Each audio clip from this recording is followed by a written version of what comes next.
She thought she was smart. She thought she could control me, like she controls everyone else in the neighborhood. But this time, she crossed the line. 300 strangers, stomping across my private land, like it was theirs. Loud music, broken fences, trash everywhere. And Karen, standing there, smiling, like she had won. But she forgot something. She forgot what lives on my land. And when I opened that gate, everything changed. Forever. Welcome to the HOA Society, where every story is real, raw, and filled with the madness of suburban life. My name is Mark. I live on the edge of a small American neighborhood. My land sits right next to an HOA community, but it does not belong to them. I raise cattle here. I keep to myself, and I mind my own business. But the HOA, and especially Karen, they never leave me alone. And this is the story of how one petty party turned into the wildest night this neighborhood has ever seen. I live on the edge of the neighborhood. My house sits right where the HOA land ends, and my private land begins. That little wooden fence between us is more than just a line. It's a battle line, because on one side is me, a man who just wants peace and quiet, and on the other side is Karen. Now, Karen isn't just any neighbor. She is the HOA president, the queen of the cul-de-sac, the woman who believes she owns not only her property, but everyone else's too. She walks around with that little binder full of rules. The grass must be 2 inches high, not 3. The mailbox must be exactly 4 feet tall, not 4.5. The shutters must be beige, not cream, because cream lowers the property values. She doesn't just enforce the rules. She enjoys them, like it's her sport. I used to laugh it off. I thought, let her have her fun. Let her feel powerful. Because out here on my side of the fence, she had no power, no HOA fee, no ridiculous fines, no letters tossed to my door with bold red ink. My land was mine, private, open, free. But the truth is that people like Karen cannot stand the idea of someone they can't control. It eats at them. It keeps them awake at night. And I could see it in her eyes every time she looked at me across that fence, that jealous little spark, that anger that my grass could be as tall as I wanted, that I could park my truck anywhere I pleased, that I didn't have to bow down to her. Still, I kept quiet. I waved when she waved. I nodded when she stared too long. I tried to be the neighbor who doesn't cause trouble, but trouble always finds you when Karen lives next door. It started small. First, it was flyers left in my mailbox, even though I wasn't part of the HOA. Community reminder. Fences must be painted white. Community reminder. No livestock within neighborhood limits. I tore them up, tossed them away. My cows have lived here longer than the HOA has existed, and my fence, well, it is strong enough. No matter what color it is. Then came the whispers. Neighbors told me Karen was talking about me at the meetings, that she called my land an eyesore, that she wanted the HOA to find a way to annex it. Can you imagine someone trying to claim what you worked for because your grass is too natural? But I didn't take the bait. I thought, maybe if I ignore it, it will pass. Maybe she will find some other poor soul to torment, and for a while, it seemed like she did. Until that Friday afternoon, I was sitting on my porch, a glass of iced tea in my hand, the sun dropping behind the barn. The cattle were calm, chewing the last of their hay. The air was still, peaceful, the kind of evening that makes you grateful for silence. Then I heard it. Engines. Not one, not two, but many. I looked down the road, and there they were. RVs, campers, vans with roof racks, all rolling in like a caravan, one after another, until the road lows. Okayed like a parade. At first I thought they were lost. Maybe a music festival in town. Maybe a fairground nearby. But then I saw Karen. She was standing in the middle of the cul-de-sac, a clipboard in her hand, waving her arms like she was directing traffic, pointing at my land, and smiling, one by one. Those campers started pulling up against my fence. They swung open their doors. Kids jumped out screaming, dogs barking, people laughing, and then They didn't stop at the fence. They pushed it open. They walked right onto my grass, dragging coolers, pitching tents, slamming doors. 300 strangers. On my private land, I shouted across the yard. "What is this? What are you doing?" Karen cupped her hands and shouted back. "It's our annual community campout. Don't worry. It's all under control." Under control? Beer cans already rolling in the grass, tents half-staked in the middle of my pasture, smoke rising from a fire pit that wasn't there 5 minutes ago. I stormed down to the fence. Karen stood tall, chest out, that smug smile. "This is trespassing," I told her. "This is private property." She smirked. "Oh, come on. The neighborhood needed this. Don't be selfish. There's enough room for everyone." Enough room? This wasn't a block party. This was a takeover. I looked at the campers. Loud music blasting from a speaker. A man tossing beer bottles into the grass. Kids chasing each other dangerously close to the barn. And my cows huddling together at the far end of the field. Nervous, I turned back to Karen. "You can't just invite people onto my land." She leaned in close. "Oh, I can." And I did. "What are you going to do about it?" That line stuck in my head. What was I going to do about it? The police wouldn't care. They'd call it a civil matter. The HOA wouldn't care. They were the ones cheering her on, and 300 campers weren't going to pack up because I asked nicely. The sun was dipping lower now. The noise grew louder. A band started playing on a makeshift stage. Someone had dragged in kegs of beer. The smell of smoke and grilled meat filled the air. It was my land, but it didn't feel like mine anymore. It felt like I had been erased, like Karen had finally done it.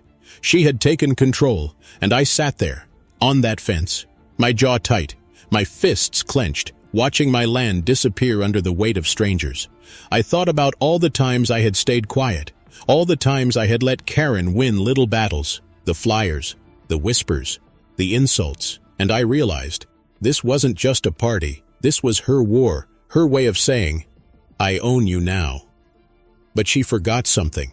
Something I had that she didn't. Something that lived and breathed on my land. Waiting behind that gate, and in that moment, an idea started to form. A dangerous, wild, and maybe even foolish idea. I looked at the herd in the distance. The campers had no clue. The music drowned out everything. Karen was too busy taking credit, too busy smiling for her followers. But me, I was thinking only one thing. If she wants a party, maybe it's time I show her what a real party looks like. The noise didn't stop that night. It grew louder, heavier, like thunder rolling across my land. The music shook the walls of my barn. The lights from the campers glowed bright, blinding. Like a carnival dropped in the middle of my pasture, I stood at my window. The herd huddled together near the far fence, nervous, restless. They had never seen anything like this before. And honestly, neither had I. One man banged on my door asking for ice. Another tried to borrow my hose for his RV. Kids ran wild through the grass, knocking over buckets, chasing each other past the barn doors, and through it all. Karen strolled around like a queen. She waved her arms. She laughed with strangers. She acted like this entire place belonged to her. It wasn't just trespassing anymore. It was humiliation. I was the owner of this land. But I felt like a guest in my own home. I'd calling the police again. They told me the same thing. "Civil matter, sir. You'll have to take it up with your HOA." The HOA. They were the ones clapping for Karen. They were sitting in lawn chairs with their plastic cups, praising her for bringing the community together. Not one of them cared that the ground under their feet wasn't theirs. I felt trapped, outnumbered, 300 to 1. But anger does something to a man. It sharpens him. It pulls out a side of him he didn't know he had. And that night, sitting in the dark, I realized I wasn't powerless. Not completely, because out in the field, behind that gate, stood my army. An army with 4 legs, heavy hooves, and no patience for intruders. Still, I waited. I didn't rush into it. I wanted to watch, to see how far Karen would go. By midnight, it was worse than I imagined. The campers had set up grills, smoke filling the night air, beer cans scattered across the grass like glitter. One man drove his ATV straight into the pasture, carving deep scars into the soil. Another camper set up a spotlight that blasted across the field. My cows shifted, anxious, restless. They stomped. They snorted. They could feel the chaos too. I walked down to the fence again. Karen saw me. Her smirk was bigger than ever. She raised her plastic cup in a toast. "To community spirit," she shouted. The crowd cheered. I stood there silent, fists clenched, her voice echoing in my ears like poison. I wanted to yell. I wanted to drag them all out. But 300 strangers don't leave because one man shouts, and Karen knew it. She looked at me like she had finally won the war, like I was beaten. But inside, I was planning. The cows shifted again. Their bodies pressed together like a wall of muscle, 50 strong, and all it would take was one open gate. I imagined it. The stampede, the chaos, the way the laughter would turn into screams, the way Karen's smirk would finally melt off her face. The thought burned in my mind like a secret fire. Still, I waited. Patience can be its own revenge. Bika. Use the later it got. The wilder the party became. Music shook the ground. People screamed lyrics into the night. Cars honked. Engines revved. It was no longer a campout. It was an invasion. At one point, I saw Karen standing on top of a picnic table, her arms raised, her voice echoing through a megaphone she had somehow found. "This is our land now," she shouted. The crowd laughed and clapped, and for a moment, even though I knew it was a joke, it didn't feel like one. It felt like the truth. I turned back toward the barn. The cows were restless. They stomped. They snorted.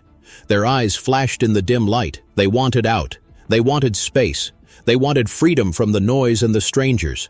And that's when I decided I wouldn't hold them back much longer.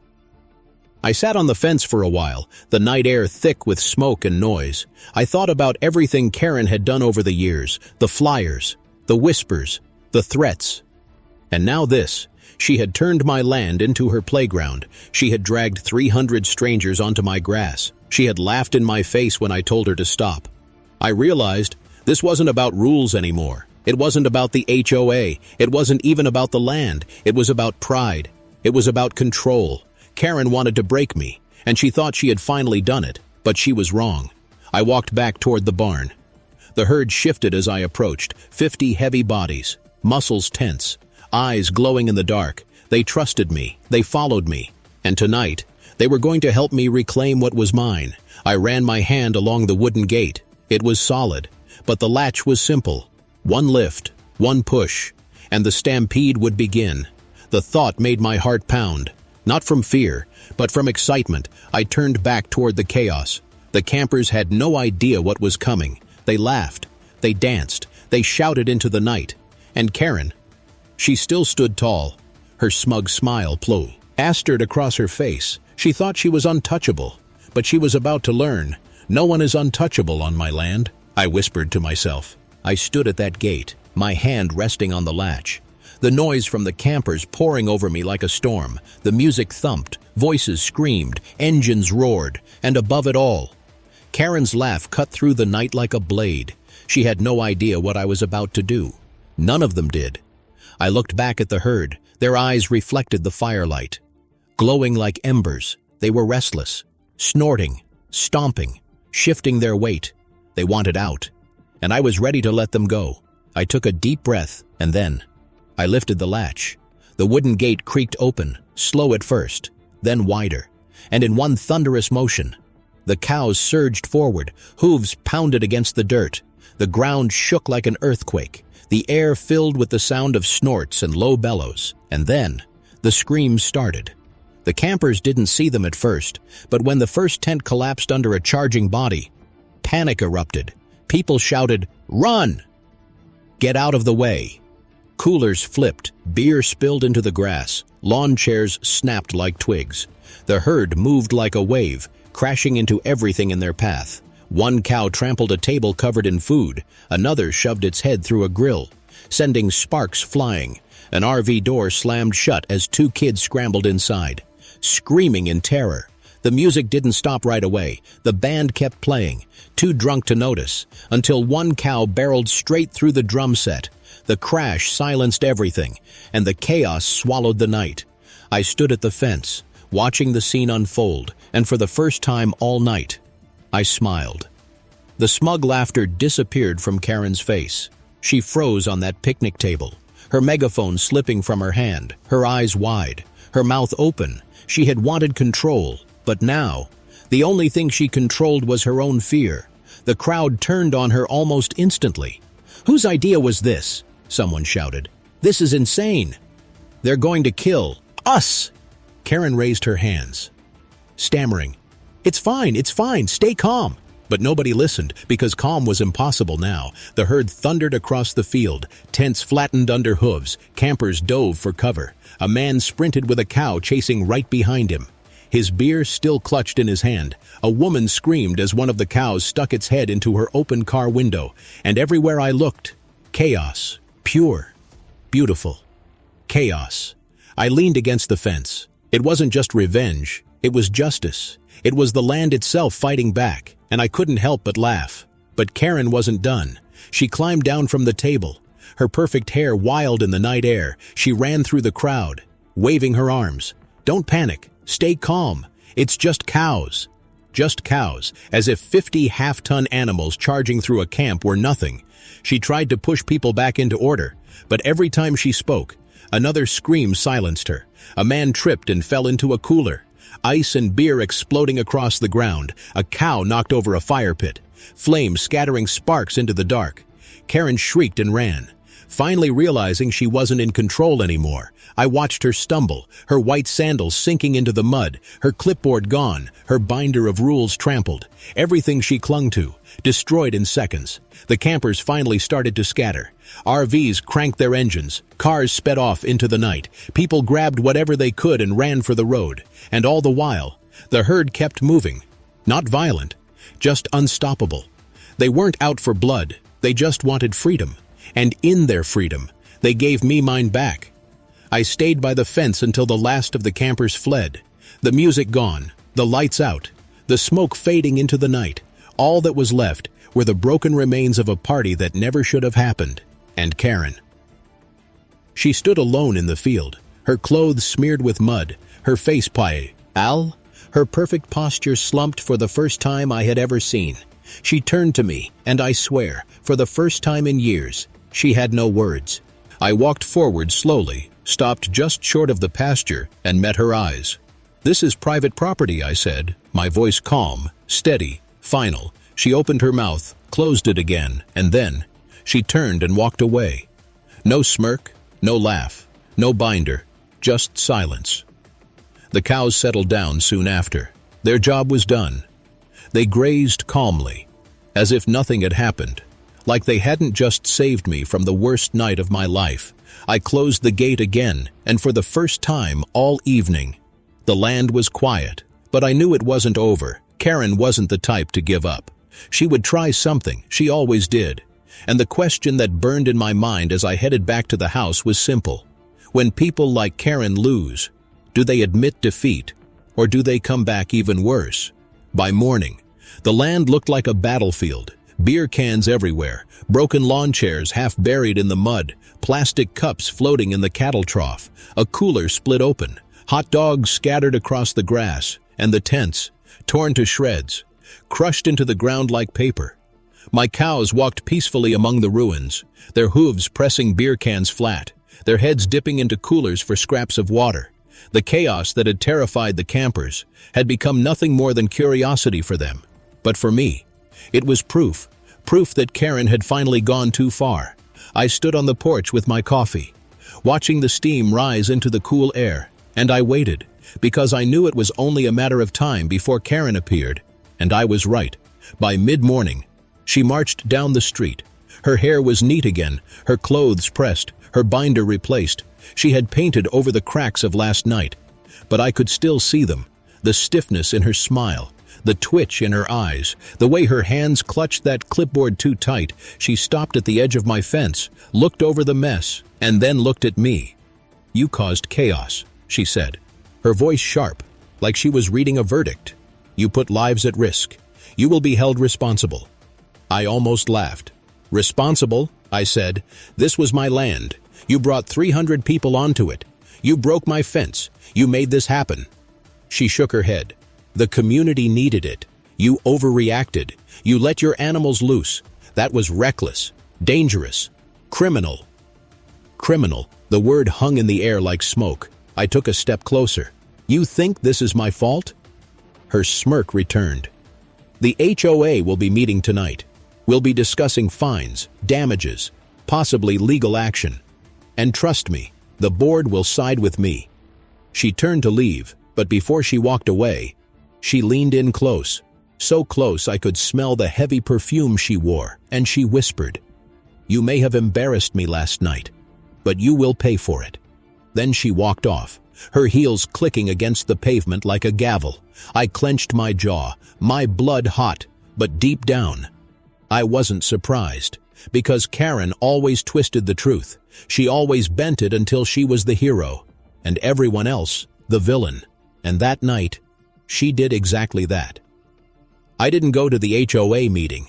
I wasn't part of the HOA anyway, but word traveled fast. Neighbors told me she stood at the front of the room, her voice dramatic, her hands waving like an actress on stage. She painted a picture of a wild man with dangerous cattle. She told them I had attacked innocent families, that my cows had terrorized children, that I had ruined the spirit of community. And when she finished, the board clapped. By the end of the meeting, they voted to fine me $10,000 for disturbing the peace, another $5,000 for property damage. And, if Karen had her way, they would push for criminal charges too. The news spread through the neighborhood like wildfire. Some people believed her, some didn't. But it didn't matter, because the board sided. Dead with her the next morning, I found a bright yellow letter taped to my door. It was bold, in capital letters, stamped with the HOA seal. Pay immediately or face legal consequences. I crumpled the paper in my fist, my heart pounding in my chest. How could they fine me? How could they punish me for defending my own land? But that was the thing about the HOA. It wasn't about fairness. It wasn't about law. It was about power. And Karen had it in her hands. I thought about going to a lawyer, thought about calling the sheriff, but what good would that do? Karen had the board. She had the neighborhood. She even had friends on the town council. And me? I had cows, and a piece of land everyone else seemed to think belonged to them. The days that followed were tense. Some neighbors avoided me. Others whispered when I passed. A few even left notes in my mailbox. Why did you do it? You scared our kids. You should apologize. Apologize to Karen for defending my land. The thought made me laugh and ache at the same time, but not everyone blamed me. A few neighbors came quietly to my porch. They sat with me, drank coffee, and told me they thought Karen had gone too far. One man said, "She's been pushing people for years. You're the only one who stood up to her." Another whispered, "We're glad someone finally put her in her place." It was strange. The same night that had made me the villain also made me a hero. It just depended on who you asked, but Karen didn't care about whispers. She cared about control, and she wasn't going to stop until she had mine. A week later, I got another letter, this one worse than the first. It said the HOA was considering legal action for endangering lives. It said I might lose the right to keep livestock. It said the county had been notified. Karen was pulling every string she had. She wanted me broken. She wanted me stripped of the very thing that gave me peace. The land, the herd, the life I built. I sat on my porch that night, the letter in my hand, the cows grazing in the distance, and I thought about everything. The party, the stampede, the laughter on Karen's face when she thought she had won, the silence on her face when she realized she had lost, and I made myself a promise. If she wanted a war, I would give her one, not with fists, not with violence, but with patience, with compliance, with the very rules she loved so much. Because if Karen worshipped the HOA rulebook, maybe it was time I used that rulebook against her. I read the fine twice. Then I read it again. $10,000 for disturbing the peace, $5,000 for property damage, and a threat that the county might revoke my right to keep livestock. The numbers felt like a punch in the gut, but the words, the way they were written, that gave me an idea. Karen loved rules. She lived by them. She breathed them. Her binder was her Bible. So maybe the way to beat her was to use that Bible against her. I started small, quietly. I walked to the HOA office and asked for a copy of their bylaws. They handed me a glossy packet, full of legal words and polite threats, but when I read it, the fine print spoke plainly. There were rules about noise. Yes, there were rules about gatherings. Yes, but there were also rules about notice, about permit, about liability. And most interesting of all, rules about how the HOA must treat non-members. Like me, Karen had never read those parts out loud. She never showed the pages about fairness. She liked the parts she could use to punish people. So I made copies. I sat at my kitchen table, the letter from the HOA beside me, the bylaws open, and a pen in my hand. I started to write. My first move was simple, polite, boring to most people. I filed a formal complaint against the HOA, not for the cows, not for the party, but for failing to follow their own rules when they organized the campout. I pointed out the missing permits, the lack of posted notices, the failure to secure liability insurance. I wrote in plain English, no threats, just facts, and citations from their own book. I mailed the complaint, certified, return receipt requested. Then I waited and watched. The board reacted fast. Karen called me names in the neighborhood group chat. She called me reckless, dangerous, a farmer gone mad. She tried to spin it like always, but the paper I had sent had teeth. The county took notice. A day later, an inspector showed up at the HOA office. He asked for permits. He asked for proof of insurance. The board stuttered, stumbled, and then they produced nothing. The next letter I sent was cleaner, colder. I quoted the bylaw that said any event that may cause nuisance required prior approval and full liability coverage. I suggested politely that the HOA might be liable for any injuries that night since they organized and promoted the event. That suggestion spread through the HOA like a cold wind. Neighbors who had cheered Karen began to whisper. If something had happened, if a child was hurt, who would pay? Not the campers, not Karen, the HOA. And by extension, the homeowners who paid dues. I started to collect evidence. Photos of trash piled by my gate, text messages from neighbors who admitted they were invited by Karen, a copy of the HOA flyer that used my land address in the description, every little piece I could find. I filed it neatly, like a case. There is a kind of power in paperwork. It is slow. It is boring. And most people avoid it because it feels official and scary. But to a man with time and a good memory, it is a weapon, and I used it. The HOA tried another trick. They sent more letters. Threats this time. Legal language that hoped to frighten me into paying, but I answered each letter with calm, page-by-page replies. I referenced the bylaws. I asked for evidence of their claims. I requested minutes from the meeting where they voted to fine me, and when they could not produce the minutes, I asked why. They could not answer easily, because their vote had been rushed, because the board had congratulated Karen before the facts were clear, because they had acted on feelings, not rules. That was their mistake.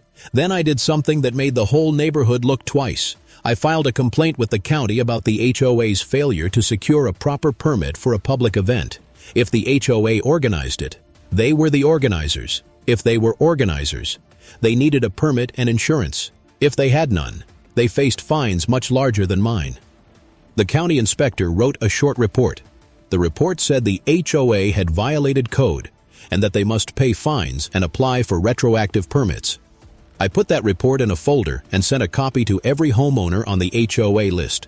Under the subject line, I wrote simply, FYI, read the attached. Suddenly, the tone in the neighborhood changed. People who had sat quietly now called the board. They asked questions in meetings. They asked why the HOA had not followed the law. They worried about their own liability. Karen's smile became thin. Her messages became clipped, and that was when the board turned on her. It was beautiful in a way I didn't expect. Karen had built her power like a house of cards. She counted on fear, on people not caring, on her ability to shout loud and drown out facts. But when the facts were loud, and when neighbors began to ask for receipts and proof, the cards began to fall. The board convened a special meeting. I did not attend. I watched from my porch as people walked in, faces uncertain. Karen stood at the front, hands trembling slightly. She tried to rally them, to say it was an honest mistake, to blame me again for releasing the cows. But several homeowners had receipts from the county inspector. They asked her hard questions. Why no permit? Why no insurance? Why did you use private land without consent? One by one, people spoke up, not the quiet complaints, the kind that happen in hallways. They spoke in the open, in front of the board, where votes mattered. He board voted that night, quietly, to rescind the fines against me. And more than that, they agreed to open an internal review into the planning of the campout and into Karen's conduct as president. I felt light then, like a weight was lifted off my chest, but I also knew this was just the beginning. Rules can be bent again. People can be cruel again. Karen had power, but now her power had limits. After the meeting, a woman named Lisa came to my porch. She held out her hand and said, "I'm sorry about what you went through. I should have spoken up sooner." Her voice shook. Her eyes were honest. Small victories mattered, one letter at a time, one rule cited after another. I had flipped the fight on its head. I had turned Karen's love of rules into her undoing. But rules are not justice. They are tools, and tools can be used to build or to break. I had used rules to protect myself, and in doing so, I had exposed a rot that sat under the perfect lawns. The board rescinded the fines, and for a few days the air felt lighter. I thought maybe it was over. Maybe Karen would slink away and lick her wounds. But people like her do not fade quietly. They plan. They wait. They strike where it hurts. She started small at first. A note on my gate one morning, printed on heavy paper, folded neat. "Please be considerate of the neighborhood," it read. No name, no signature, just the smell of perfume and the threat behind it. Then another appeared on my truck windshield. "Please remove livestock from neighborhood border for safety reasons." Again, no signature, but everyone knew the voice behind the notes. They were careful, clever, not loud enough for the camera crews, but sharp enough to make me feel watched. Neighbors who had once patted my shoulder began to glance away. People started whispering about safety concerns and liability, like they were facts, not gossip. An anonymous Facebook post showed up in the community group. "Anyone else think the farmer is unstable since the saint? Ampede." Comments poured in like rain. Some defended me quietly. Others piled on with the easy cruelty of people hiding behind screens. Karen had learned something from her fall from grace. She could not win by shouting facts anymore, so she turned to hunger. The slow kind. She wanted to make my life small and narrow. She wanted me to pay in the way that mattered to her. Isolation. I kept records of every note, every post, every whisper. But records do not stop social poison. They do not make your neighbors smile again. They do not bring back the trust that quiet conversations had once held. One afternoon I came home to find my mailbox vandalized, the flag torn off, the door dented in. Someone had left a single stuffed toy inside it, dirty and wet. It was a childish thing, but it felt like a message, like someone was saying, "We can reach you anywhere." I thought about fighting back the same way, posting their names online, calling them out at meetings. But I had learned a lesson about noise. Noise helps the loud. It buries the truth in emotion and fury, so I chose silence. And planning, I met with neighbors one by one, not to shout or accuse, but to listen. I made tea, sat on porches, and let people speak while I took notes. I learned names and small secrets. I learned who had children home from college, who had elderly parents living alone, who feared conflict and who wanted it. Little by little, I built a web of quiet allies. People who had been embarrassed into silence now whispered to me behind closed doors. A waitress from the diner admitted she had seen Karen and friends shelving boxes of pamphlets before the campout. A young dad confessed he had been nudged into cheering because he feared being seen as anti-community. A woman in the HOA had confided months ago that she thought Karen went too far, but was afraid of being the next target. There is strength in small truths repeated often, and I began to repeat them carefully while I gathered my allies. Karen tried legal pushback. She hired a lawyer with a smile like a business card. The letters became colder, printed on letterhead, full of big words and threats we had already learned to answer with bylaws and receipts. Her lawyer demanded I remove all references to the event from social media and threatened to sue for defamation if people kept posting about her role. It was a fancy move, the kind of move meant to intimidate and make people forget they had spoken. I did not remove anything, but I chose my words carefully from then on. I posted questions and facts, no insults, No name-calling. I asked simple things like, who signed the permit? And why was my land included in the map? Questions are hard to answer when you have no paper trail. Then came the small, personal attacks that hurt in private more than public. Someone slashed one of my tires late at night. A sign went missing that announced my property as private. And someone placed a flyer under my door promising community support meetings that were thinly veiled lectures on my dangerous behavior. Each attack had a cost to me. Repair bills, extra locks, late-night walks to check fences, but each attack also left a trace. A smear of paint here, a footprint in fresh mud there. A neighbor who had seen things now, willing to say it out loud. Karen tried to turn the town's newspaper too. She called an editor and cried about dangerous livestock and a man out of control. They printed a short piece on rural life near the suburbs that read neutral, but left a taste of suspicion in readers' mouths. I wrote a letter to the editor in plain English. No threats, no drama, just the facts of permits and the county report and the names of people who had asked for admission to the campout. The editor printed it eventually. The letter didn't carry the front-page headline she had hoped for, but it put a small light back on the truth. Karen escalated again in the quietest way possible. She began leaving passive-aggressive. Cards on my porch. Please consider the children. Think of the neighbors. They were public and private at once, meant to shame me and to make me the visible outsider. Those cards hurt more than any fine or public note, because they reminded me that war is also a battle for how people see you.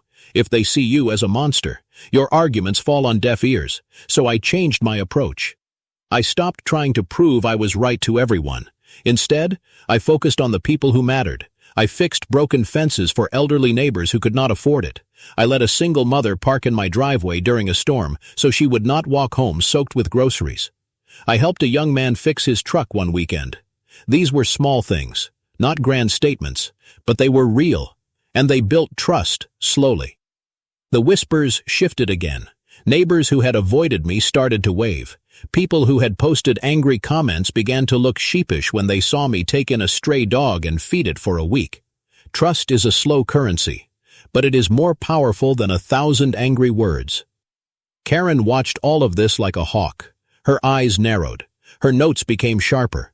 One night I found her standing at the edge of my fence in the dark. She held a flashlight like an accusation. "Why are you changing their minds?" she demanded in a low voice. I answered simply, "Because truth matters more than your stories," I said. She laughed softly. "It's not about truth," she whispered back. "It's about control." Control was everything to her. She thrived when people followed her rules without question. She feared being ignored more than being proven wrong. That fear made her reckless again. She called a special meeting and announced she had new evidence that I had violated multiple codes and that I would face new fines if I did not comply with a long list of demands. This time I prepared differently, not with lawyers or loud speeches, but with calm. I asked for minutes to be recorded. I asked for witnesses to sign statements. I asked for every complaint to be written and dated. Paper, again, became my shield. At the meeting, Karen tried to shout me down. She tried to make the room about drama and spectacle, but the people I had quietly helped began to speak up. An old man I had fixed a fence for stood and said, "Mark helped me when no one else would. I trust him." A young mother said, "He let us shelter here during the storm. He is our neighbor." One by one, the small acts came forward like pebbles rolling downhill. They were not dramatic enough for the front page, but combined they were a force. Karen realized in that moment that her control had limits. Her army of pamphlets and whispers could not drown out the everyday kindness of people who lived next door to a man who simply cared. She left the meeting angry and small. Her lawyer sent another letter that week, this one less threatening and more tired. I had not yet won the war, but the battlefield had shifted from public shaming to truth and small kindnesses repeated over time, and that suited me fine. The nights grew quieter again, not because Karen had given up, but because she had learned to wait in silence. That was the dangerous part. Karen wasn't the kind to disappear. She was the kind to hide in the shadows, planning her next strike. But while she waited, I built. I fixed more fences. I mowed my fields neat enough that even she couldn't complain. I posted clear signs. Private property. No trespassing. I invited neighbors to walk the land with me. To see the cows. To watch sunsets from the ridge. I turned my home from a mystery into a community space, and slowly, it became harder and harder for Karen to spin her lies. The HOA meetings grew dull, without drama, without her power trips. Fewer people even bothered to attend. And the ones who did began to ask questions she couldn't answer. One man stood up and asked, "Why do we keep paying fines when nothing improves?" Another asked, "Why do you spend so much time on one neighbor when we all have problems?" Karen's face stiffened each time, her smile thinner, her binder heavier in her hands. And then, the day came when her own board turned on her. It started with a petition, small at first, a handful of signatures asking for her removal as president. But petitions grow like weeds when watered with truth, and truth was all I had been planting for months. Neighbors spoke up quietly at first, then louder. They remembered the campout. They remembered the fines. They remembered how she had twisted their voices for her own pride at the next meeting. The petition appeared on the table. Karen tried to laugh it off. "Ridiculous," she said, "childish." But the voices in the room weren't laughing. They were tired. Tired of the drama. Tired of the endless battles over mailboxes and lawns. Tired of Karen's iron fist hidden inside her smile. The board voted, the room silent except for the scratching of pens on paper. And then, it was done. Karen was removed as HOA president. She stood frozen, her lips parted, her eyes wide. For once, she had no speech, no excuse, no threat. She packed her binder slowly. She walked out of the room, and just like that, the queen lost her crown. But if you think that was the end, you don't know people like Karen. Weeks later, I found a for sale sign in her yard, the house she had ruled from like a castle, up for grabs. She didn't wave at me anymore when she drove by. She didn't smirk at my fence. She didn't send notes or letters. She just disappeared behind those curtains. Until the moving truck came, on the morning she left. I watched from my porch, the boxes loaded, the car stuffed, her head held high even though her kingdom had crumbled, and before she closed the door for the last time, she turned and looked at me. That look, it wasn't anger, it wasn't fear, it was something worse. It was the promise that she would start again some wait. Else, that some other poor soul would meet the sharp edge of her binder, and then, she was gone. The neighborhood felt lighter. Children played in yards without being scolded. Lawns grew a little longer without angry notes. People waved more, smiled more. It was like the whole place exhaled for the first time in years. As for me, I walked the land each morning with my coffee. The cows grazed peacefully. The grass swayed in the wind. Silence returned. The kind of silence you can hear in your bones. And I remembered what peace felt like. But peace is never permanent. That's what I've learned living near people like Karen. There is always another storm brewing, always another neighbor who wants control, always another fight waiting at the edge of the cul-de-sac. And maybe that's what suburbia really is. Not just fences and lawns and mailboxes, but battlegrounds for pride and power, where petty rules turn into wars, where small notes grow into lawsuits, where one smile can hide years of poison. I don't regret opening that gate, not for a second, because in that moment, I took back what was mine. I reminded Karen, and the world, that this land was not hers to control, and sometimes justice looks less like a courtroom, and more like 50 cows running wild through a party, still, late at night, when the wind rattles the barn door. I wondered, did I go too far? Did I become the monster Karen always painted me to be? Or did I simply give her exactly what she had earned? I may never know for sure, but I know this. The land is mine, the herd is mine, and my peace was worth the chaos. And now I want to ask you, if you were in my place, standing at that gate, holding the power to unleash chaos or hold it back, would you have opened it like I did? Or would you have chosen peace and let Karen win? Tell me in the comments, because maybe the real story here isn't about cows or HOAs. Maybe it's about how far any of us would go to protect what's ours.